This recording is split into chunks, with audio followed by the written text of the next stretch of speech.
आदाब, नमस्कार। Public Bharat news में आपका स्वागत है। मैं हूं आपके साथ नवाब अली हैदर। आइए एक नजर डालते हैं आज की खास खबरों पर। में जो घटनाएं हुई हैं, चाहे अतीक अहमद और अशरफ की हत्या हो या आप सहिष्णुता का पीछा करना हो, इस पूरी घटनाओं किस तरह से देखते हैं और साथ में जो मीडिया ट्रायल चल रहा है? नहीं, जो मीडिया ट्रायल चल रहा है, जिस मीडिया की आप बात कर रहे हो, वो तो गोदी मीडिया है, वो तो भांड मीडिया है। वो तो मैं अगर सीधे सीधे शब्दों में कहूं तो भाजपा की, यूं कहो कि मोदी की दलाली कर रहा है। और क्या कर रहा है? वो तलवे चाट रहा है उनका। तो वो तो उनका एजेंडा है, वो मीडिया नहीं रहा। वो भाजपा का, मोदी सरकार का स्पोक्समैन बन गया, प्रवक्ता बन गया, तो उनके लिए काम कर रहा है। तो उसकी नौकरी कर रहा है, तो उसके लिए काम कर रहा है वो। बात बाकी मीडिया की जिसकी बात कर रहे हो आप लोगों की, मैं समझता हूं उस पर मीडिया ट्रायल नहीं हो रहा, उसके सच को जानने की कोशिश की जा रही है। और उस हत्याकांड का जो सच है वो बड़ा भयानक है, और उसके माध्यम से पूरे देश की जनता को और एक समाज विशेष को डराने की बड़ी घिनौनी साजिश है। आप कल्पना कीजिए कि उस मामले में सुप्रीम कोर्ट में जो यूपी पुलिस है उसने कहा कि अतीक, अशरफ और इनकी सुरक्षा की जिम्मेदारी हमारी है। ठीक इसी तरह से हाई कोर्ट में उन्होंने कहा, और उस सबके बावजूद अत्याधुनिक हथियारों से लैस यानी सुरक्षाकर्मी, उनके बीच में आके 3 लोग सरेआम कत्ल कर देते हैं। और जब वो कत्ल करते हैं, आप सबने देखा होगा वीडियो, उनको मार के उन पर लगातार गोली चलाने, 30 राउंड गोली चली, यानी 30 गोलियां चली हैं। लेकिन जो 20 पुलिस वाले हैं, उनमें से किसी एक ने भी अपनी पिस्टल या अपनी AK-47 तक अपना हाथ पहुंचाने की या पिस्टल को निकालने की कोशिश नहीं की है। वह 3 आके लोग इस तरह से सरेआम मीडिया के सामने कत्ल करते हैं। आप समझ रहे हैं कि उन लोगों ने, जैसे बात कही जा रही है कि साहब हमने फेमस होने के लिए क्या किया, उनका है। लोग डरते हैं कहने से, लेकिन मैंने बार बार मीडिया के सामने कहा और आज फिर कह रहा हूं, यह सरकार द्वारा कराया गया, जानबूझकर कराया गया कत्ल है। और यह इसलिए कराया गया क्योंकि सतपाल मलिक साहब ने जिस तरह से पुलवामा कांड को लेकर सवाल उठाए हैं, उससे मोदी पूरे तरह से घेरे में आ गए। सवाल उठने लगे कि भाई पुलवामा कांड तुमने कराया, तुम वहां अपनी मौज मस्ती ले रहे, तुम कैसे, मतलब कैसे हो सकता है कि 4-5 घंटे जिम कॉर्बेट पार्क में प्राइम मिनिस्टर का जो फोन ही ना मिले? संभव है क्या? ये बिल्कुल कत्ल हुआ है। हाँ, यही जो भाषा बोल रहे हैं, यही भाषा देश के लिए बड़ी खतरनाक है। जिस वध की बात कर रहे हैं ना, अगर ये लोग वध करने पर उतर आए, जिनके वध की बात कर रहे हो आप, फिर आपको मैं समझता हूं देश की धरती भी कम पड़ जाएगी भागने के लिए। तो इसका मतलब साफ है, जो मैं कह रहा हूं कि वो सरकार द्वारा कराया गया कत्ल है। भाई अगर वो इस भाषा को बोल रहे हैं कि वध किया है, तो मतलब साफ है कि योगी सरकार द्वारा, मोदी सरकार द्वारा जानबूझकर कराया गया कत्ल है। वही तो बात मैं भी कह रहा हूं कि यह कत्ल है। और वो 3 लोग जो लाए गए वो इसलिए क्योंकि पुलिस ने अभी 2 दिन पहले उसके बेटे का एनकाउंटर किया और लोगों का एनकाउंटर किया, पुलिस पर वो आरोप ना लगे, इसलिए 3 लोगों को किराए पर लाए। हाँ, वो भी एनकाउंटर ही, बस पुलिस ने नहीं किया, उन लोगों के माध्यम से कराया, इतनी सी बात है। सर, योगी जी जिस तरह से कह रहे हैं यूपी के अंदर कानून का राज है, और उन्होंने ये भी कहा कि गर्मी निकाल दी, तो उसकी तारीफ करेंगे आप? नहीं, आप इसे कानून का राज कहेंगे। अगर सरकार ने इतनी बड़ी सुरक्षा दे रखी है, हाई कोर्ट सुप्रीम कोर्ट में एफिडेविट दे रखा है, उसके बावजूद भी सरेआम मीडिया के सामने कत्ल हो रहा, तो क्या यह कानून का राज है? अगर यही कानून का राज है, तो जब निजाम बदलेगा, जब सत्ता बदलेगी, फिर यही कानून का राज चलेगा। खुश रहोगे इससे? यही चाहते हो कि यही कानून का राज हो? आज तुम्हारे हाथ में सत्ता है, तुम गुंडागर्दी दिखा रहे हो, कल जब यह सत्ता दूसरे हाथों में आएगी, वो भी यही काम करेगी, उससे खुश रहोगे? अगर यही चाहते हो तो यह कानून का राज नहीं है, यह संविधान का राज नहीं है, यह गुंडों का राज है। और यह गुंडागर्दी जो चल रही है, यह देश के लिए ही नहीं, सभी के लिए बहुत बहुत दुखदाई होगी। नहीं, जंगल राज तो इससे बढ़िया राज होता। कहां जंगल राज है भाई? ये तो जंगल से भी खतरनाक राज है भाई। रामराज होगा? हाँ, तो रामराज में भैया जैसे शंभू ऋषि को मार दिया राम ने, अगर यही सब कुछ है तो भाई यही रामराज अगर चलना है तो भाई हम इस रामराज का विरोध करेंगे, पूरी ताकत से करेंगे, और देखें कैसे ये रामराज चलेगा। ये भी बता रहे, घोषणा कर रहे हैं आपके सामने। सर, जिस तरह से योगी सरकार की जो कार्रवाई है उसको कानून व्यवस्था दुरुस्त बता रहे हैं वो लोग, तो इससे बहुत सारे लोगों में खुशी है, जश्न मनाया गया है, लड्डू बांटे जा रहे हैं। मैं समझता हूं, मैंने तो देखा नहीं कहीं इस तरह की कोई बात हुई है, और अगर ऐसी है तो यह बहुत गंभीर स्थिति है कि सरकार द्वारा कराए गए कत्ल पर अगर आप लड्डू बांटेंगे, जश्न बनाएंगे, तो फिर मैं वही कह रहा हूं कि जब निजाम बदलेगा, जब सत्ता बदलेगी, तब क्या करोगे? तब भी लड्डू बांटोगे क्या? हो इस बात के लिए तैयार? ये जो सारी चीजें, और जो लोग लड्डू बांट रहे हैं तो उनके अपने लोग वो वही लोग हैं जो इस देश को तबाह करना चाहते हैं।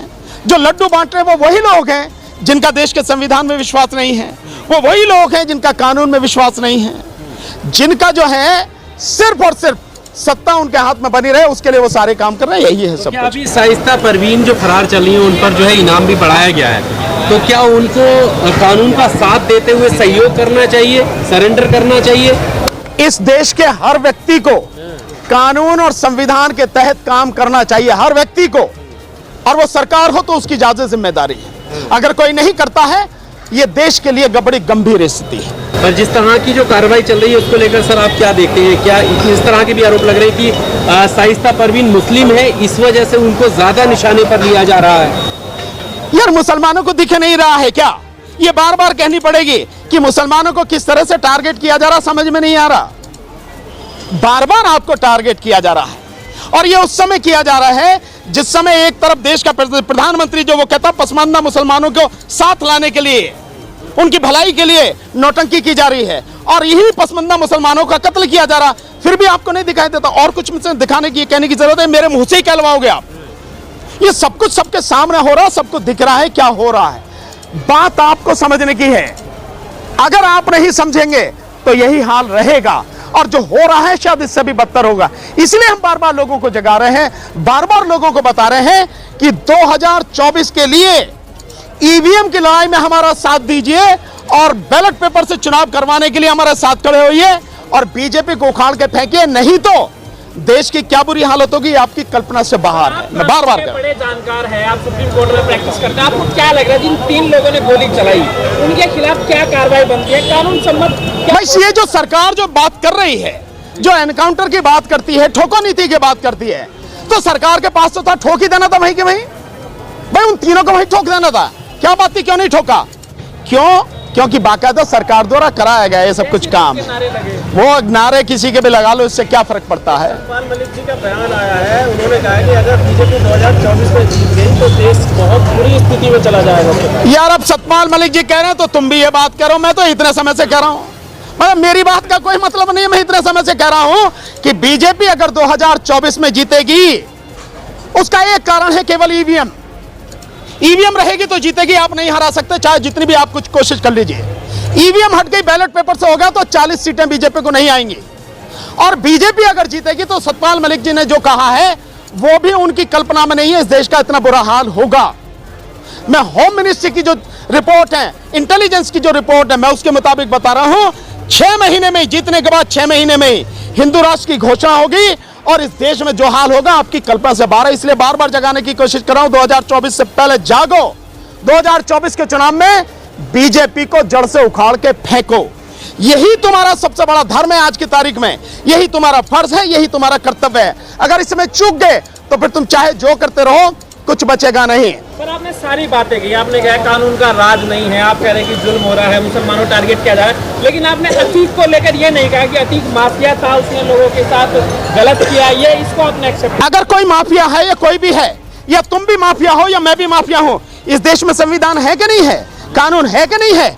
उस आदमी को पुलिस ने पकड़ा, उस आदमी पर मुकदमे चल रहे, कोर्ट ने सजा की, तो काम कोर्ट का है या किसी 4 गुंडे आके करेंगे काम? अगर इस तरह से होगा तो हर कोई हथियार उठा लेगा, और हर कोई हथियार उठा के जिसको चाहेगा उसको ठोक देगा। तो ये कानून का राज चाहते हो? ये कानून का राज नहीं है। देश में संविधान है, कानून है, न्याय व्यवस्था है, उसके अनुसार जिसको जो दंड मिलना है, जिसके खिलाफ जो कार्रवाई होनी है, वो उसका काम है। उनका काम आप हाथ में लेके कैसे करेंगे भाई? मेरा मकसद सिर्फ ये है, किसी का इस देश में कसाब को फांसी की सजा हुई कि नहीं हुई? हुई नहीं हुई? इतने लोग, मतलब जितने कसाब ने मारे शायद ही किसी ने मारे होंगे, लेकिन बावजूद उसको पकड़ा गया, उस पर मुकदमा चलाया गया, करोड़ों रुपए खर्च हुए उसको स्पेशल कोर्ट बनाने के लिए, उसके लिए सेल बनाने के लिए, बावजूद उसके मुकदमा चलाया गया, मुकदमे का फैसला हुआ, कोर्ट ने सजा दी और उसके बाद उसे फांसी की सजा दी गई। यह है नियम, कायदा, कानून। इसी तरह से होगा, नहीं तो कोई भी किसी को मार देगा और फिर भैया ना तो पुलिस तुम्हारी सुनने वाली है ना अदालत सुनने वाली है।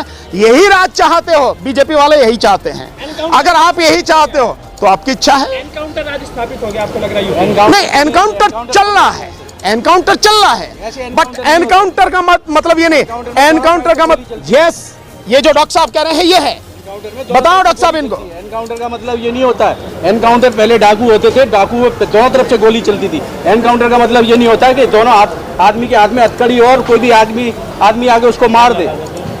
और इस देश की पुलिस में अब मैं कह रहा हूं, इस देश के नेताओं में, इस देश की पुलिस में इतना कलेजा नहीं है कि आमने सामने बदमाशों का एनकाउंटर करने की हिम्मत भी कर सके। एनकाउंटर तो बहुत दूर की बात है। और किस तरह से मानते हैं, हम मारों में पकड़ के लाते हैं, कनपट्टी पर रख के गोली मारते हैं, उसे एनकाउंटर दिखाते हैं। एनकाउंटर होते हैं मुठभेड़, मुठभेड़ के लिए चाहिए कलेजा, और कलेजा है नहीं।